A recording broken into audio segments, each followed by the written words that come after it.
चुनाव में शराबबंदी को लेकर तमाम तरह के दावे होते हैं। चुनाव आयोग के नियमों के मुताबिक वोटिंग के 2 दिन पहले जैसे ही प्रचार बंद होता है, उस इलाके में शराब की खरीद बिक्री भी बंद कर दी जाती है। लेकिन हकीकत क्या है? क्या ऐसा होता है? देखिए हरियाणा के सोनीपत से रियलिटी चेक। हमारे संवाददाता रवि ने ग्राउंड जीरो पर क्या देखा, आप भी देखिए। चुनाव आयोग से भी दिशा निर्देश हैं, हेड ऑफिस से भी दिशा निर्देश हैं, डीसी साहब से भी दिशा निर्देश हैं। ड्राई डे रखा गया है।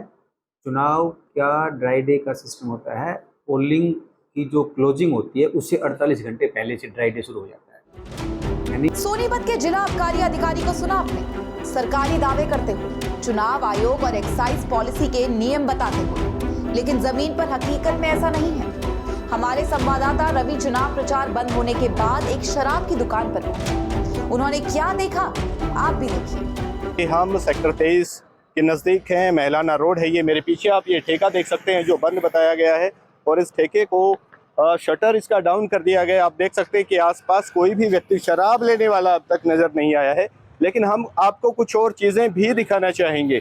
जी हाँ, कुछ चीज़ें ऐसी भी होती हैं जिनको सार्वजनिक नहीं किया जाना चाहिए इलेक्शन के चलते। जी हाँ, इलेक्शन के चलते, लोकसभा चुनाव के चलते ये जो ठेका था, इनका जो समय था वो घटा दिया गया था और चुनाव के चलते इसको बंद किया गया था। लेकिन कुछ और भी मैं आपको दिखाना चाहूँगा कि हमने शराब की बोतल्स यहाँ से ली और ऑनलाइन उनकी पेमेंट भी की। मैं आपको वो बोतल्स भी दिखाना चाहूँगा और वो सारी चीज़ें आपके सामने एक एक करके लेके आएंगे जिससे तस्वीरें साफ़ हो सकें।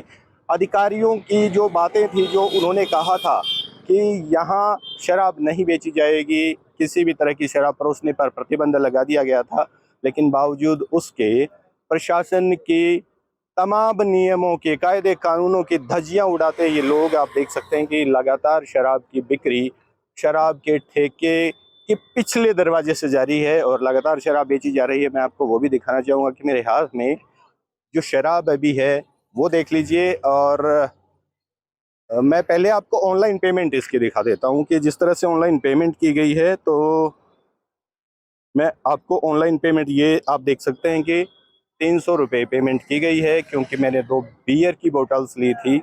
ऑनलाइन पेमेंट की गई और अभी वो शराब की बोतल्स भी आप देख सकते हैं। ये देखिए, शराब की पहली बोतल है और ये शराब की दूसरी बोतल है।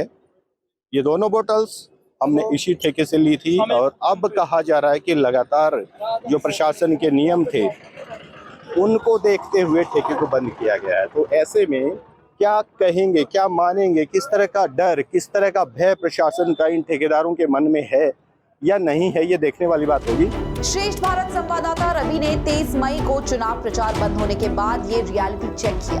प्रचार बंद होने के कुछ घंटे बाद ही प्रशासन के दावे हवाई होते दिख रहे थे। ठेकों पर जहां अगला शटर बंद कर दिया गया था, वहीं पिछले दरवाजे से धड़ल्ले से शराब की सप्लाई जारी थी। हमारे संवाददाता ने जब ऑनलाइन पैसे देकर शराब खरीदी और प्रशासन के दावों की पोल खोल दी, तो प्रशासन हरकत में आया और कई दुकानों को अगले दिन यानी कि 24 मई को सील कर दिया गया। जो निर्देश है उसके तहत कल जो तारीख गई, उसके कल शाम के 6 बजे से, कल चुनाव का जो दिन है उसके शाम के 6 बजे तक सारी जो हमारी वेंट्स और सब वेंट्स हैं वो बंद रहेंगी।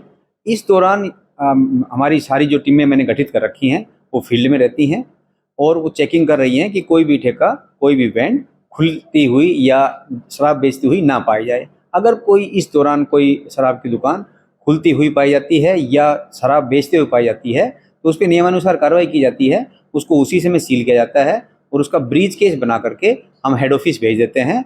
पेनल्टी का प्रोविजन हेड ऑफिस के लेवल पर होता है।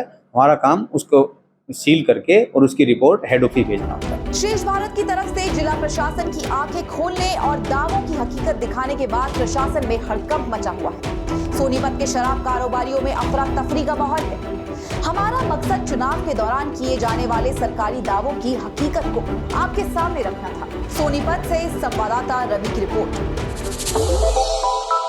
श्रेष्ठ भारत पर खबरों से जुड़े रहने के लिए चैनल को सब्सक्राइब और लाइक करें, बेल आइकन दबाएं और देखते रहें श्रेष्ठ भारत।